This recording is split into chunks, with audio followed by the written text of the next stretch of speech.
Assalamualaikum. My name is FARAH binti PAKROZI with entry number 15838, and my name is HAFIZAH binti RAHMAT, entry number 15823. Both of us are third year students from School of Physics, majoring in medical physics.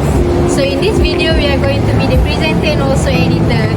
In this video, we are going to present about Mayapuri radiation incident. So enjoy! Radioactive material is deadly if not treated with the respective deserves. An incident in 2010 would follow many similarities to an event 30 years before, and although the scientist community was shocked at that time, lessons were clearly not learned. Mayapuri, located in Western Delhi, was known for its scrap metal and automotive parts businesses, with thousands of such enterprises operating in the area.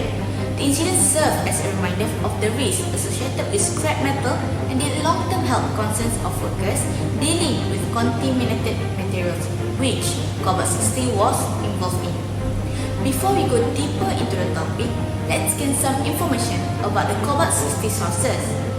It undergoes a process of radioactive decay, emitting an electron and transforming into an excited state of another radioactive element, nickel-60, and it further emits high-intensity gamma rays and eventually reaches a stable state.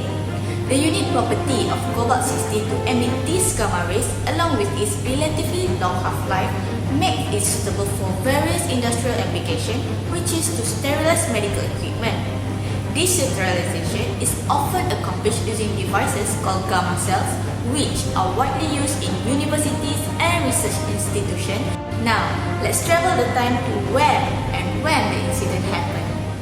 In February 2010, a scrap dealer unknowingly purchased a cobalt-60 radiator at an auction held by a Delhi university. The radiator is originally acquired by this university in 1968 for experimental chemical analysis and had been condemned in 1985 and stored on the campus without proper contamination, in a violation of the regulation set by the Atomic Energy Regulatory Board (AERB).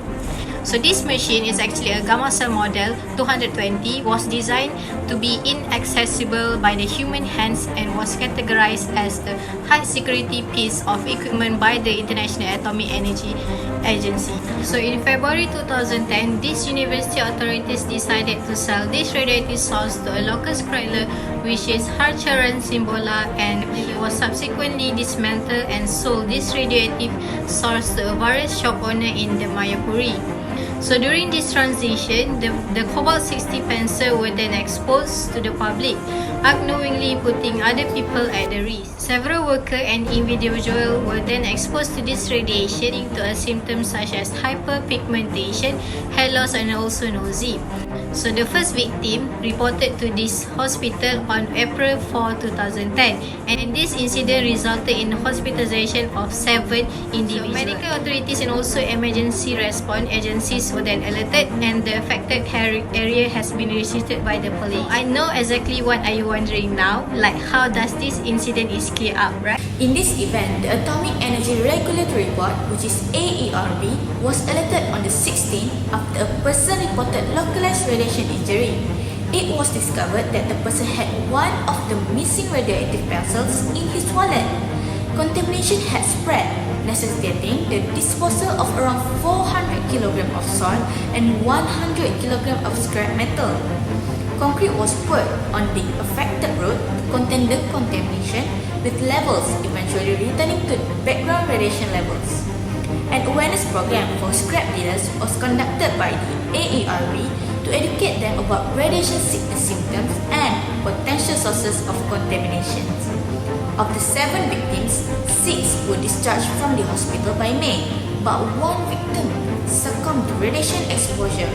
He had been in close proximity to the cobalt-60 source for an extended period, experienced severe health issues, and ultimately passed away due to septicemia resulting from acute radiation exposure. A subsequent investigation led to the New Delhi University, which was banned from using cobalt-60. The International Atomic Energy Agency, which is IAEA, classified the incident as a level 4 event and recommended radiation detectors at scrap market entrances. The incident left a lasting impact on the area, affecting the local environment and public health, with financial burdens placed on the victim's family and others who sought private healthcare. Lastly, from this Mayapuri radiation accident in 2010, which has served as a tragic reminder of the importance of proper handling and also disposal of radioactive material. So the first one is the tragedy has made clear how important is it to raise a public knowledge of the risks associated with the radioactive material and to provide the education on them. So it is critical for the people and also organization to handle this kind of material are aware of the risks involved and the appropriate safety precaution to take. So the second one is the safety of protocols. It is important that people who are handling this radioactive material to practice a clear safety procedure. It is to avoid contamination and also unintentional exposure.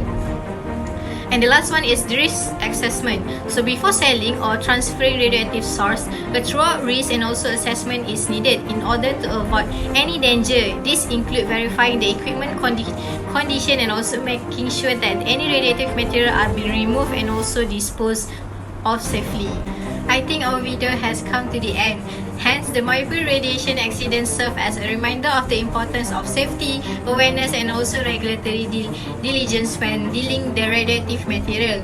So it has emphasized the need of trained safety measure and also robust oversight to prevent the similar incident in the future.